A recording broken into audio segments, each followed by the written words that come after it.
Merry Christmas. Merry Christmas. While many today are lamenting the materiality of Christmas, the late David Chilton wrote a remarkable article that I read every year called "Let's Keep Christmas Commercialized." You can see how the title can be rather provocative in an age of sentimentalism. This is how Chilton concludes that essay. He writes, "I rejoice in the commercialization of Christmas. I rejoice in the commercialization of Christmas because it signals that one time in the year when our world approaches sanity. The brightly lit houses, the evergreens garlanded with bulbs, the carols that provide the musical background for even our most hectic shopping, all creation comes alive with the message that the shift from BC to AD changed the world forever." Yes, we are today on this fifth day of Christmas celebrating the continuation of the feast, the triumph of commercialization, the goodness of stuff, the blessedness of Christ, the fleshly King. In Christmas, to quote the great Athanasius, the self-revealing of the Word is in every dimension, above in creation, below in the incarnation, in the depth in Hades, in the breadth throughout the world. All things, he says, have been filled with the knowledge of God. And this is one of many reasons why the church has wisely given us this typology of 12 days of Christmas. From December 25th all the way to January the 6th, the beginning of Epiphany, 12 days of Christmas to revel in what C.S. Lewis called the grand miracle of creation. 12 days to declare that the uncreated, eternal, came into nature, human nature, and rose again on the third day, taking nature up to heaven with Him. It is in the incarnation of Jesus that we have heaven come down to us. And we are joined on this fifth day of Christmas. We are joined together to celebrate that heaven and nature now sing as one,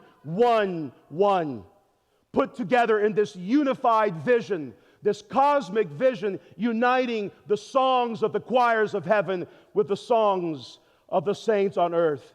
Creation has been made new by the presence of history's great creator and composer in the flesh, Jesus Christ. And because of that reality, everything is fundamentally different for us. Everything.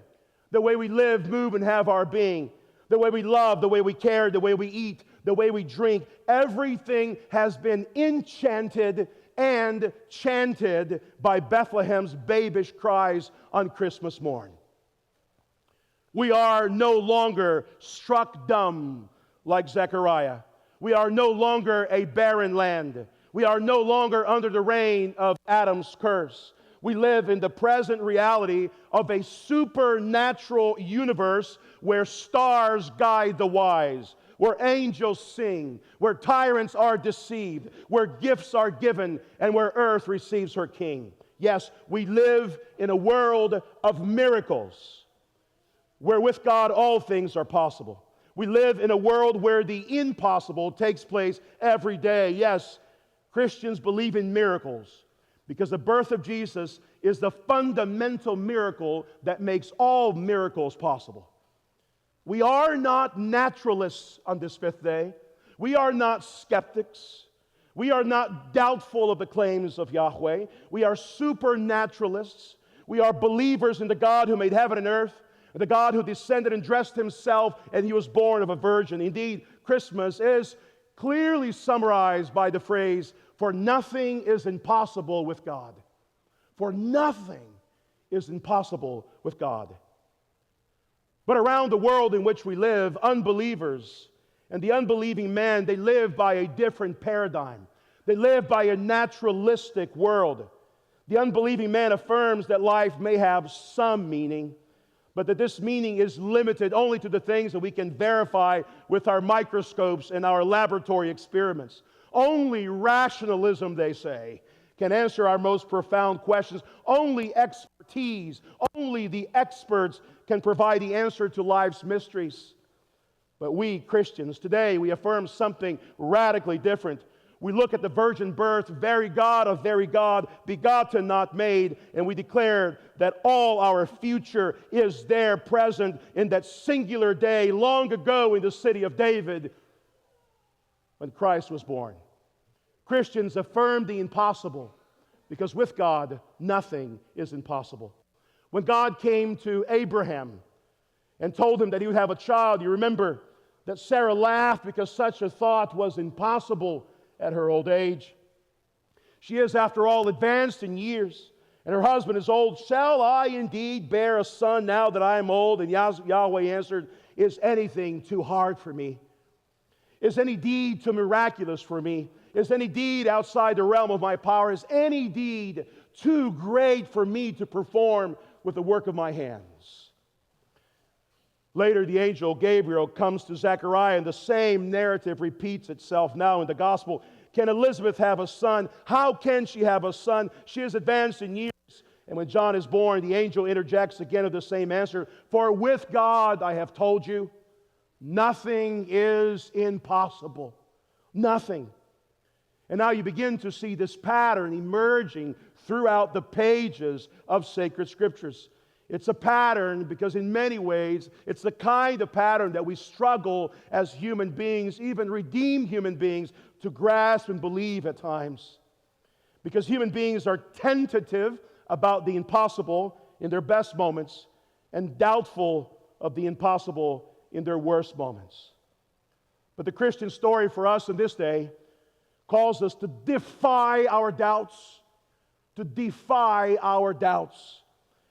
and to put the miraculous at the forefront of everything we claim to be true about our Christian religion. We are called on this Christmas day to catapult the impossible to a place of prominence and preeminence in our worldview, to celebrate that God left His exalted state to enter into a humble throne to rule the world with truth and grace. This Christmas tide is the time to accept that the miraculous became ordinary and that the divine became human without forsaking the divine. To gather on this fifth day of Christmas is to believe something mysterious but marvelous in the sight of angels and archangels and in the company of heaven. And if we doubt the presence of the God-man in the cradle, then we will doubt the glorification of the God-man on the third day in an empty tomb. All of it, all of our beliefs, everything that we hold dear, all our affirmations, all of our propositions, all of our grammar, all of our lexicons is grounded in that singular moment in history. It all rests on whether we believe that with God all things are possible or not. The late Greg Bonson once stated, the glory of the Christmas story is the very heart of Christian theology. If we succumb in our day to the rationalistic enterprise, to the rationalistic theories that the miraculous cannot occur, then everything we believe, everything we cherish goes to waste. Everything, our faith is in vain, and we will forever be guided by the blind, being led by the blind, walking by sight instead of faith. But today we come on this Christmas tide with the kind of creedal certainty that we believe in the God of the impossible, who received a physical body at birth and who gave that physical body at death, and who was raised in the physical body at the resurrection, and who ascended in a physical body, and who sits at the right hand of the Father in a physical body, and who shall come again to judge the living and the dead in a physical body, and who will resurrect humanity in a physical body, and who will dwell with us in a physical body forever and ever and ever. Yes, we believe that He was conceived of the Virgin Mary. And that act is a miracle that makes creation a recipient of miracles forever. If Jesus entered this world in human flesh, then human flesh can enter the world to come. Now, let me make this Christmas statement that I'm sure is bound to provoke pietists and Gnostics to wrath, which is part of my side hobby. And here it is. Christians boast in the material Christ, and therefore we believe in the good of the material. Christians boast in the material Christ, and therefore we believe in the good of the material. Christians affirm the reality of Christmas in all of life. We affirm the reality of Christmas in all of life. Christmas is supernatural, and therefore we reject Gnosticism as a system and dualism as a premise. We reject any system that would tear asunder the fleshiness of the Christmas premise. These ideas, for example, that we see in Gnosticism and Pietism, these are the ideas that undergird the separation of the spiritual from the physical, the separation between the things that are spiritual and the things that are physical, the things that are tangible, the things that we can touch. And of course you may say, but no Christian denies the material nature of Christ, and no true Christian denies that God created the world, and no true Christian denies that the God of the Old Testament was the true God. Well, this is true.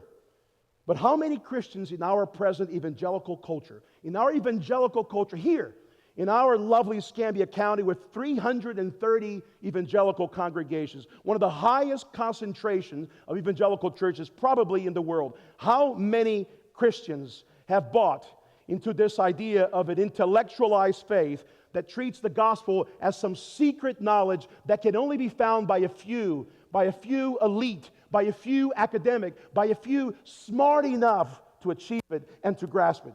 How many Christians have tried in their theologizing to separate the body and soul in how they think? This is how you do things spiritually, and this is how you do things physically, and never the two shall meet. How many Christians have tried to separate Christ from this world by saying that Christ is not really concerned about this world because this is a material world, and Christ is only concerned about the spiritual world, the world that we cannot see. This is a very prevalent sentiment in our evangelical world. How many Christians affirm that indeed God created a very good world while openly singing that this world is not our home and we're just passing through? Christians today may deny Gnosticism as a system, but they drink from the Gnostic fountain daily in the way they live and move and have their being. We tend to internalize religion. It's about how we feel. It's about our private time with Jesus. It's about our personal meditation. Internalizing religion or our faith is the opposite of what the incarnation teaches. The gospel is public news. The gospel is public news. We embrace a public Christ who became a public man for us and for our salvation. Christians believe God of the impossible who turned the material world into the home of a material Lord born on Christmas morn. So what do we need on this day? We need a faith that does not doubt what God has made known. We need a faith that does not doubt what God has made known. We need a faith that puts on display the realities of Christmas throughout the whole year. So as we move in these remaining days of Christmastide, I want to encourage you just in a few ways this morning. First of all, I want to encourage you to accept the material world in your view of the world. Accept the material in your view of the world. Whatever way you develop your lenses to read and to interpret reality, interpret it understanding that we are in a material world that was created good and given to us for our enjoyment and pleasure. To believe that the material world is good, by the way, is not to affirm materialism. We affirm that the world is good, but we deny materialism, which is the idea that only the physical things matter, only the physical matter, only that is true in its reality. No, we believe in a spiritual world also, of course. We embrace both. But we affirm the good of the material because the good of the material is what makes Christians Christians. It is a distinctly Christian theology. There are various traditions during the 12 days that can be very beneficial to bolster your practice during this Christmastide. But whatever you do, however you practice them in your homes, what we don't do is act as if giving material things is a bad thing. We don't do that. We don't act as if there's something more noble, something holier, something more glorifying to God outside of the gift of gift giving. Christmas is tied up with gift giving because God took upon Himself a material body. And that's why, children, all those gifts are under the Christmas tree, because Christ came in a material body.